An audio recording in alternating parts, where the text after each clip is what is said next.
If you don't know who Gary Vee is a business guru, influencer. He got started. His dad owned a liquor store in New Jersey, which was a multi-million-dollar business, which I think is insane that was even true. A brick and mortar store back in like the early 2000s. And then, early 2000s, late 90s. And then he started a YouTube channel in like 2006. So right when YouTube launched, called Wine Library TV, where he would give his kooky and down-to-earth opinion about wines to drive traffic to his dad's liquor store business, which he then took online and started selling wine via the internet, which was super, wow. No one thought you could do that back then, which is true. You know, that was not the culture back then. So then he grew his dad's business from $3 million-ish to like $60 million within a fairly short period of time using the internet. And now he goes around to different parts of the country and he inspires the youth mostly with his business, advice and expertise. And he also, with the money made, the profits made from his dad's business, invested in companies like Uber, Facebook, other companies that failed that he doesn't talk about, Twitter and Snapchat. So I think, and so that's where he started. And now fast forward, he's got a big company. He's got an office space down in, I think it's called like the Navy Yard or the Yards or something in New York City. And he's got like 800 employees and he's got all these different segments of business. I've heard really bad things about working there because the pay is low and you have to bust your ass. And if you read the Glassdoor reviews, they're not good about actually working for him, for his company. And he's got a bunch of different segments. He's got like wine. He's got like a commercial like agency. He's got NFTs. He's got a business where it's like all people. Okay, Cam's coming. He's got a business where he's making cartoons. Like it's all weird to me. So anyways. We're going to watch this one specifically. It's titled Thinking About Opening My Office to the Public. Okay. So, if Cam can get on in the next second, let's see. She said, what's the time? I thought it was 3 p.m. my time. I'm like, it's 10 a.m. now. I don't know. I think maybe they had the time change already and we haven't. That also screws me up when like one segment of the world changes their time and the other one doesn't. Okay, anyways, I'm trying to stall a little bit if you couldn't tell. Here's me stalling. Good analysis, Kia. Thank you. Thank you so much. She's coming. Okay, we'll watch it. We'll watch it again if we have to. So he's gonna open up his office. She's like, can we do it at 11? I'm already live.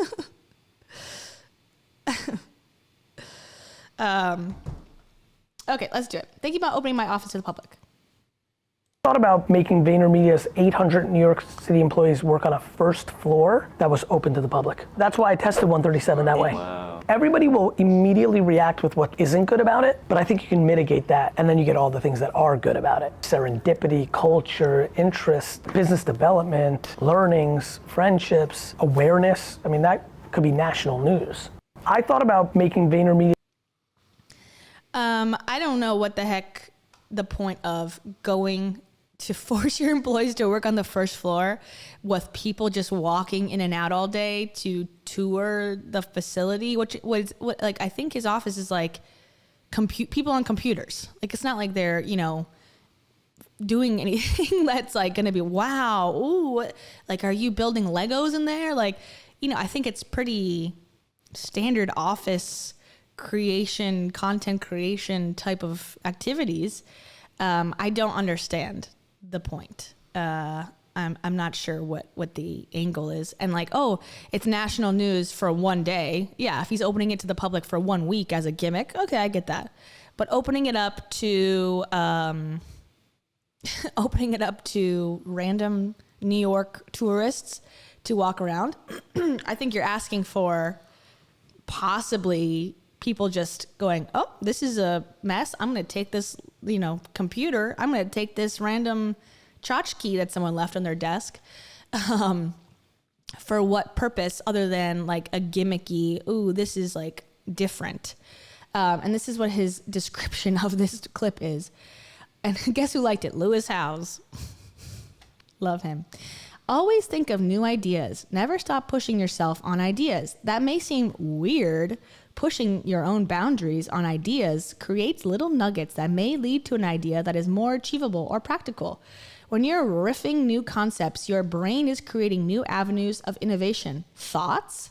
I mean, yeah, okay, sure. But I'm not sure this is the one. I'm not sure this is the key indicator of success, is if, oh, did we open the business to random strangers? If not, no success. And again, like, he's like, awareness of what? What do you, like, who can participate in your company? Like, to spend money with GaryVee, I guess you can buy an NFT. That's like the new consumer facing thing you can do. But before that, you had to have a company and have like multi-millions of dollars to make he used to say, oh, I make Super Bowl ads for companies. Like, that's what his company did. Okay. So not everyone walking in on the street is going to be like, hey, my company needs a Super Bowl ad. We have a budget of 10 million. I'm glad I just was happening to walk by. Now it's a little bit different because he's less B2B, business to business. He's more B2C mixed, business to consumer. And so now you could like invest, like I said, in his NFTs and whatever as a normal person. But again, I think this idea is stupid. And then, okay, so the one also thing I was going to say, he talked about like, oh, the experiment we did at 1:37 p.m. I don't know what that is. So I wanted to investigate further. And he said, we tested it with 1:37 p.m. They commented and said, we worked out of a public cafe in the West Village for 4 months. Ask me anything. And it's like, and then people ask questions and he didn't respond. They didn't respond. To be fair, it was 11 hours ago and 2 hours ago. But it's like working at a cafe, that's one thing. Why don't you just have your employees be remote and they'll let them work from anywhere? And then they'll probably meet people serendipitously. But forcing your employees to go in person to the first floor while people walk around, that just seems like stupid to me. So let's watch it again. I'm going to hear about the part about 137. There's 800 New York City employees work on a first floor that was open to the public. That's why I tested 137 that way. Okay, so 137, those are his characters. So like I said, he has NFTs. He has this like thing called VFriends, and he's trying to he's like, this is my Marvel universe, which I think is sort of like, I don't know. I hate to say cringe when someone's trying to be authentic and, passionate, but it's sort of cringe. I mean, come on, like, this is your Disney characters. Like, Disney has developed characters over like a lifetime and has lots and lots and lots of story built into everything that they do, for the sole purpose of creating characters. And there's movies that flopped with Disney that didn't work. So Gary has created these like 26 random animals that have like, character traits attached to them. Like, I don't know what these are, but it would probably be forgiving flamingo, passionate pigeon.